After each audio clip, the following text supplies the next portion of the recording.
жайында еліміздің сыртқы істер министрлігінің ресми өкілі Асқар Абдрахманов хабарлады. Оның айтуынша елшілік қызметкерлері Ресейдің сыртқы істер және төтенше жағдайлар, денсаулық сақтау және әлеуметтік даму министрліктеріне ресми сұраулар жіберіп, әуежайға жақын орналасқан барлық ауруханалар мен мәйітханаларды тексерген. МИД, естественно, держит этот вопрос на контроле. Сыртқы істер министрлігі жағдайды мұқият қадағалап отыр. Біздің Мәскеудегі консулдарымыз Ресейдің өкілетті органдарымен тығыз жұмыс істеп жатыр. Орын алған қайғылы оқиғаға байланысты өкініш білдіріп, жантүршігерлік әрекеттің нәтижесінде жақындарынан айырылған адамдардың қайғыларына ортақтығымызды білдіреміз. Бүгін мемлекет басшысы Нұрсұлтан Назарбаев Ресей Федерациясының президенті Дмитрий Медведевке Ресейде адамдардың өліміне әкеліп соққан лаңкестік әрекетке байланысты көңіл айтып жедел хат жолдады. Домодедово әуежайында бейбіт азаматтардың қаза болуы мен жарақаттануына алып келген лаңкестік әрекет туралы хабарға қатты күйзелдім. Қазақстан халқының және жеке өз атымнан сізге сондай қаза тапқандардың туған туыстары мен жақындарына қайғырып көңіл айтамын делінген жедел хатта. Әлемнің бірқатар елдерінің басшылары мен халықаралық ұйымдар Мәскеудің Домодедово әуежайында болған лаңкестік әрекетті айыптауда. Франция президенті Николя Саркози лаңкестік әрекетті жабайылық деп атап, француз жұртшылығының ресейліктермен ынтымақтастықта екенін мәлім етті. Германия канцлері Ангела Меркель де әуежайда болған лаңкестікке байланысты Ресей басшылығына көңіл айтты. Біріккен ұлттар ұйымының, НАТО ұйымы және Еуропалық одақта лаңкестік әрекетті айыптайтын мәлімдеме жариялады. ақш президенті Барак Обама лаңкестік әрекетке байланысты наразылығын білдіріп, оны тексеруде Ресей жағына көмек беруге уәде етті. Ресей президентіне лаңкестік әрекеттен кейін телефон шалып көңіл айтқандар арасында Египет президенті Хосни Мубарак, Испания патшасы Хуан Карлос, Ұлыбритания премьер-министрі Дэвид Кэмерон және басқа бірнеше елдің басшылары бар. Домодедово әуежайындағы қайғылы оқиға әлемнің әуежайларында қауіпсіздік сақтау ережелерін қатаңдатуға мәжбүрледі. Мәселен, ақштағы әуежайларда қауіпсіздік сақтау қызметтері күшейтілген. Дағдарыс кезінде экономиканы тұрақтандыру мақсатында қолға алынған бағдарлама жемісті болды. Бүгін үкімет атқарылған жұмысты қорытындылады. 2 жылдың ішінде 5 бағыт бойынша нақты айтсақ, тұрғын үй нарығындағы проблемаларды шешу, агроөнеркәсіпті дамыту, бизнесті қолдау, қаржы секторын қалыпқа келтіріп, инфрақұрылым жобаларын жүзеге асыру ісінде ауыз толтырып айтарлық нәтиже бар. Дархан Әбдуахит әңгімелейді. Елдің экономиканы тұрақтандыру бағдарламасының тиімділігіне алғашқы кезде кейбір сарапшылар күмәнмен қарады. Бүкіл әлем дағдарыстың құрсауында қалған кезде Қазақстан бұл тығырықтан қалай шығады екен деген сырттай бақылаушылар да болды. Енді уақыт өтіп, іс атқарылғаннан кейін мемлекеттің сыннан сүрінбегенін көреміз. 2009 жылы ішкі жалпы өнімнің өсімі 1,2% болса, былтыр бұл көрсеткіш 7% құрады. Үкіметтің экономиканы тұрақтандыру жөніндегі бағдарламасының нәтижесін осыдан аңғаруға болады. Іс-қимыл жоспары мен жол картасын жүзеге асыру үшін 2 жылдың ішінде ұлттық қордан 1 триллион 500 миллиард теңгеден астам қаржы жұмсалды. Елбасының тапсырмасымен 4 ірі банкке 486 миллиард теңге көлемінде қосымша ақша бөлінді. Соның арқасында қаржы секторы қалыпқа келіп, экономиканы несиелендіру үзілген жоқ. Қайта халықтың банктерге деген сенім артты. Қазіргі кезде ұлттық қордан алынған 147,5 миллиард теңгенің бәрін қаржы құрылымдары уақытынан бұрын қайтарған. Ал алтын валюта резерві мен ұлттық қордағы қаражаттың көлемі 60 миллиард долларды құрайды. Үкіметтің дағдарысқа қарсы бағдарламасының тағы бір жемісі ретінде тұрғын үй нарығындағы жағдайдың бір қалыпқа келгенін айтуға болады. Мысалы, 53 мыңнан астам үлескер көптен күткен баспаналарын алды. Әртүрлі пікірлер болды осында. Үкіметте біреулер айтты, сол компаниялардың бәрін банкроттайық. Одан кейін сол бітпеген құрылыстың нысандарының сол кірпішіне дейін бөліп берейік, болмаса жаңағы строй компанияларының техникасын бөліп берейік дегендей әртүрлі мәселелер болды. Оның бәрін сараптай келе, мен ойлаймын, елбасы стандартқа сыймайтын бір шешімге келді. Ол айталық сол нысандарды ары қарай жалғастырып, бітіріп, сол үлескерлерге беру жөнінде. Бұл енді еш басқа елде жоқ, мен ойымша ұтымды шешім болды. Ел кәсіпкерлеріне де қиын кезеңде мемлекет қолдау көрсетті. 186 миллиард теңгеден астам қаржы несие түрінде төменгі үстемемен берілді. Ірі кәсіпорындар жұмысын тоқтатпай, білікті мамандарды сақтап қалу үшін үкімет тиімді әрекет етті. Қазақстанның дағдарысқа қарсы іс-шараларының тиімділігі жайында халықаралық сарапшылар пікірін білдірді. Тек қана жол картасының аясында 400 мыңға жуық жұмыс орны құрылған. Әлеуметтік және көлік инфрақұрылымдарының дамыған, сондай-ақ адам капиталына біршама инвестиция тартылған мамандар оң бағалады. Өткен жылы инвесторлармен жан-жақты жұмыс жүргіздік. 5 мыңнан астам шетелдік инвесторлар жалпы Қазақстан жайында, елдің инвестициялық мүмкіндіктері туралы ақпарат ақпарат алды. Нәтижесінде оның 150-і мемлекет экономикасына қаржы құюға келісті. Елбасының саясатының арқасында дағдарысты еңсеріп шықтық деген үкімет басшысы Кәрім Мәсімов экономиканы тұрақтандыру бағдарламаларына 3 триллион теңгеден астам қаржы бөлінгенін атап өтті. Ұлттық қордың ақшасын тиімді пайдаланудың нәтижесінде Қазақстан халықаралық қаржы институттарынан көмек сұраған жоқ.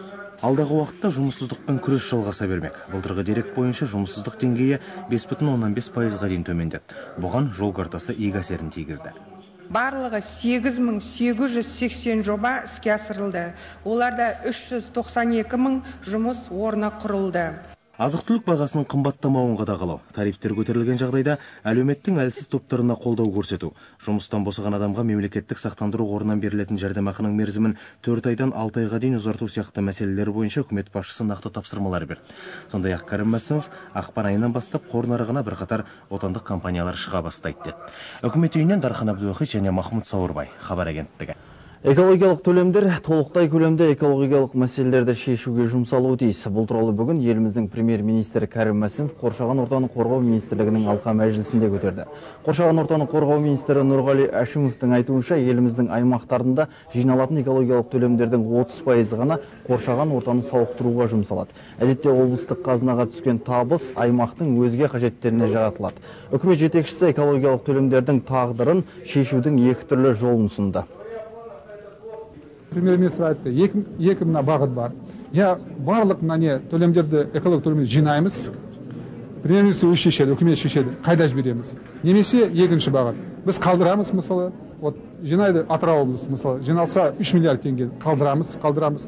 Бірақ та біздің министрлігіміз айтады, сосын тиісті үкіметтің қаулысы шығады, пәленбай мақсаттарға жіберуге болады. Таза су, канализация, сарқынды су, сосын қоқыс, осындай мақсаттарға. Мұнымен қоса үкімет жетекшісі жаңа кәсіпорындардың барлығы экологиялық сараптамадан өтуі тиіс деп ескертті. Бүгінде табиғат пайдаланушылардың жұмысы қатаң қадағаланады. Соның арқасында былтыр атмосфераға тасталған зиянды зат көлемі 1,5%-ға азайды, ал еліміздің су көздеріне құйылған зиянды төгінділердің көлемі 1,8%-ға кеміді. Айта кету керек, былтыр ірі кәсіпорындар шығаратын қалдық заттардың 20%-дан артығы жойылды. Бұл ретте Атырау, Маңғыстау, Батыс Қазақстан, Ақтөбе сияқты мұнайлы аймақтарда құрамында қара алтын сақталатын қалдықтарды өңдеу мәселесі шешілді. Жалпы өткен жылы экологиялық заңнаманың сақталуын қадағалау үшін 10.509 тексеріс жүргізілді. Нәтижесінде 8.520 заң бұзушылық анықталып, жалпы сомасы 5 миллиард 845 миллион теңгеге әкімшілік айыппұл салынды. Қазақстанның халық жазушысы ақын мемлекеттік сыйлықтың иегері Қадыр Мырзалиннің халқы бүгін ақтық сапарға шығарып салды. Ол әдебиетке қайталанбайтын құбылыс болып келді, қайталанбайтын құбылыс болып қалды. Қадыр Мырзалин 77 жасқа қараған шағында көз жұмды. Артында қалған ұрпағына өшпейтін мәңгілік мұра қалдырды. Үлкен нәрселер жазуға тәуекелім бармайды, романдар жазуға, поэмалар жазуға да.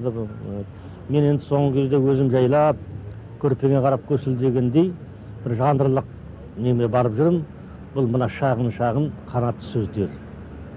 Ол да қанатты сөз деген, бір қанатты сөз дегеннің өзі бір шығарма бәрі. Бұл ауыр, салмақ жағынан. Елім дегенде еміреніп отыратын, ол шығармашылыққа бойындағы бар қуатын сығып берген жан. Тарихтың алдында ертең ұялмау үшін, өскелең ұрпақ алдында әруағым жер шұқымасын деп, өзінің шындығының шыңы жеткен жерге дейін ақиқаты, болмысы, қалай құлағына келіп сыбырласа соны жазған, және сол жазғандарынан бір емес бірнеше буын өкілдер тәлім алып өскен Қадыр ақынның ортамызда тек өлмейтін, өшпейтін рухани дүниелері қалды.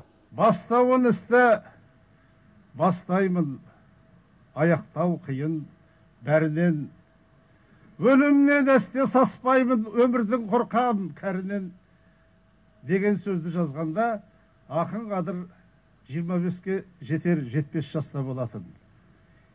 Кексе жан-жағын таныған, дүниенің жазмыштың өтпелі екенін білген үлкен философиялық деңгейге сол жаста көтерілген ақынның өлеңі сол биігінен түскен жоқ. Ақынның 40-тан астам кітабы басылып шықты. Қаншама аудармалары әлемнің арғы бергі ұлы әдебиетшілеріне қазақша тіл бітірді. Көркем тәржімалары жарық көрді. Сондай-ақ кішкентайлардың тіліне орамды, сана сезімін өсіретін ұйқастарды жазып кеткен бірден бір ақын. Қазақ әдебиеті үшін, жалпы дүниежүзілік әдебиет үшін деп ойлаймын, Қадыр ағаның кеткені, дүниеден озғаны үлкен орын толмас қайғы. Өйткені Қадыр ағадай мынау біздің әдебиетіміздегі жаңа ойлау жүйесін әкелген. Сосын жалпы бүкіл поэзияны дүниежүзілік көркем ойменен байытқан Қадыр ағадай бізде ақындар саусақпен санаулы ғана. Тыңдамадың, кетіп қалдың тауасып, шашылып қалды ойналмастан санасық, ашылып қалды жамбылатын бір көрпе, аққуымыз қалды бізден адасып. Қадыр аға, қасиетіңнен айналдым, арман жайлы, орман жайлы ойландым. Көзімізше көлік мініп айғыштың, өшпейтұғын бір жұлдызға айналдым. Расында Қадыр Мырза әлі өшпес жұлдызға айналды, халқының жадында мәңгіге қалды. Кейбір жырым дән ұшырып қырманда, кейбір жырым бақташы боп жырмаңда. Жоқ өлмеймін, правам жоқ өлуге, сөз сыйлайтын халқым аман тұрғанда. Қадыр Мырза әлі. 7-ші қысқы Азия ойындары алауының эстафетасы Өскемен қаласына жетті. Алып алаугердің қатысуымен өткен шараны тамашалауға 70 мыңдай қала тұрғыны жиналды. Алаугерлер алауды қала көшелерімен 3 шатыр жегілген шанамен және қайық арқылы Ертіс өзенімен алып өтті. Толығырақ тілші әңгімелейді.